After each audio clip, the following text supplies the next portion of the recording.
Hi, it's Stacy with Families with Grace, and I have some more tips for you today. There were tips for newlyweds, but they work for the rest of us too. No matter how long you've been married, there's some good stuff in here.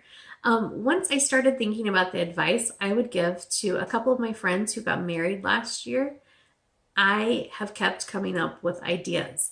And it has grown into 2 blog posts, and they're filled with all of the unsolicited advice that I have to offer from my 19 and a half years of wedded bliss. I shared my first 10 on Friday. There's a link you can go to and check it out. And I have 8 more for you today. So we left off with 10, so we're going to start with number 11. Number 11 is don't stop dating. Once you're married, it's easy to become complacent, but never stop dating, wooing, and romancing your spouse. Of course, these things will change a bit once you're married, and they'll definitely change when you have children as well. But don't forget the things you loved doing together before you were married. Go see a movie, go to dinner, go for a walk, play a game, color in a coloring book. Seriously, we do and have done that. Just do something together that you enjoy. You can get creative when money is tight. It doesn't have to be anything fancy. A date on the couch with a movie and microwave popcorn can work. Going out for a bagel instead of a full dinner when funds are tight can also work. Just do something to date each other and to reconnect. Number 12, fight well. You're going to fight. It happens. People have disagreements, especially over big life issues, or even small life issues are probably what the most fights tend to be about within a marriage. But make your fights productive. Don't run away from them when things get tough. Don't do things like resort to name calling. Do try and listen to the other person and stick with it until you've come to a resolution you're both okay with. You also need to sometimes be willing to compromise. It can't be all about you. Do know that there are times that you may need to take a break and cool down, but always come back to the topic. Don't let issues go unresolved. Even the smallest issue will fester and cause problems if you let it go without resolution. Also, don't press each other's buttons. You know your spouse so well. You know what will hurt him or her deeper than anyone else. Never breach that trust and use it against them during a fight. Remember, even in anger, that words spoken can never truly be erased. No amount of apologizing and forgiveness can remove those words and the feelings they evoked, so just don't go there. Number 13, don't try to change one another. Some things you know about your spouse before you're married and you think they're cute. Then you're married and you find they lose some cuteness. Other things maybe you didn't know until after you were married and you don't find these things cute at all. Work through them. You can talk about them with your spouse, but the only person you can really change is yourself. Many times that means getting on your knees and asking God to change you. And that's okay. Remember my gaming example from the last time? When we were first married, I sometimes wanted my husband to play games less often, and it didn't work. I just made myself miserable. And by less often, I mean less than the one night a week that he was doing that. It wasn't like he was doing it constantly and interfering with our life. We're not making an income or doing anything crazy. Literally one night a week, one evening a week.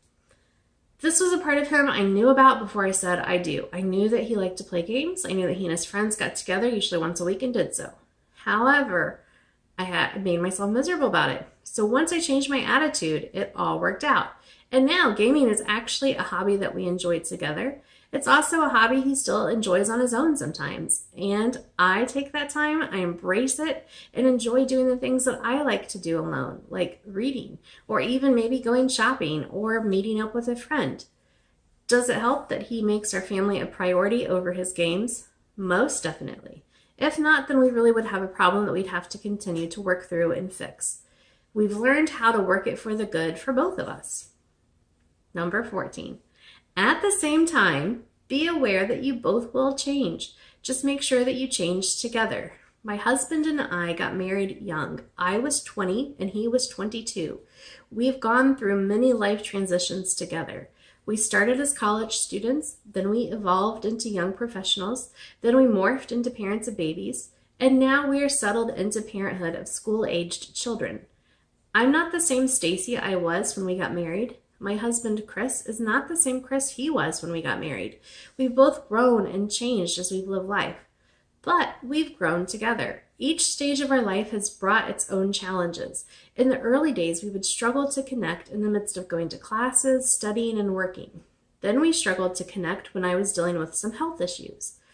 Recently, we've struggled to connect while being in the fray of having young children. But we've figured out, sometimes through trial and error, how to adjust to each phase as it's come and how to stay connected when life changes and when we change. Some changes are pretty easily resolved, like how we've learned to ask each other if the timing is good before starting a serious discussion. Other changes are more challenging, like figuring out how to stay connected to my husband when we're both exhausted at the end of the day after dealing with work, kids, and responsibilities. We're always learning and always growing. The key is to make sure that you're learning and growing together, and never ever forgetting that you're a spouse or taking him or her for granted. Okay, number 15, respect each other's privacy. Trust is a huge part of a relationship. If you work hard to be a team, to communicate well, and to fight well, trust remains. Act in a way that your spouse has nothing to worry about in trusting you. Be honest, be upfront, expect the same from your spouse. Give each other space sometimes. Respect and trust really do go a long way in a relationship. I have nothing to hide from my husband, but I still appreciate that he asks me before getting in my purse for something. And I give him the same courtesy and don't go rifling through his wallet or cell phone unless I ask. Neither of us have secrets, but we are still human beings. We do still have belongings that are ours alone, and it's important to respect that even within a marriage. If I went through his text messages or emails all the time, all I would do is communicate to him that I don't trust him. And I do trust him completely. Plus, who has time for that? If your relationship is at the point where you feel like you have to do those things in order to trust someone, then you're not actually trusting them at all and need to work through the underlying issues. And sometimes I know that does come up. And that's definitely something that would need to be worked through, and even maybe seeking professional help would be a good idea. Number 16, enjoy one another in every way. And I'm not going to go into details of the physical aspect of a marriage, but enjoy that too.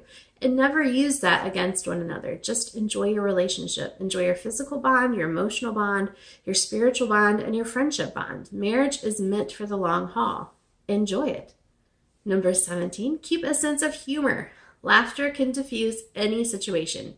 When I was in college, one of my professors had a theory that if he was going to laugh at something later, then he might as well laugh about it now. That's not always an easy thing to do, but it can be helpful. We put this to the test on our second day of marriage when we ran out of gas right as we rolled into the visitor center in Gatlinburg, Tennessee, where we were going to spend our honeymoon. We'd both been so distracted and excited about being married and getting to go somewhere together out of town for the first time that we completely forgot to fill up the gas tank.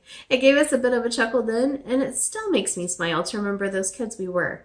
Never take yourselves too seriously. Number 18, my last one that I have for you right now is don't listen to others. Yeah, I'm ending with this one because it seems contradictory since I've been dispensing advice and now I'm telling you not to listen to others. What I mean though is don't listen to others' opinions about your relationship or your marriage when it comes to little things. If multiple people you love and trust who know you and your spouse are sending up red flags, pay attention. But at the end of the day, in most situations, it doesn't matter what anyone else's opinion is on how you're doing things other than your spouse. If you've talked through your issues, if you've come up with your own game plans, and if you've figured out ways that work best for the two of you, then so be it. Everyone else can just butt out. It really isn't their business. Do whatever it takes to protect your marriage. Go to counseling if you need help working through problems. Don't allow others to plant seeds of doubts that don't need to be planted. Cut off conversations if you need to. Cut off friendships if you absolutely have to. You know in your gut what is best for your relationship. Follow that instinct together with your spouse. Marriage is an awesome journey. I can't imagine my life differently. I love being a missus and I wouldn't change it for 1 second. So enjoy the journey, enjoy one another, and enjoy the journey together.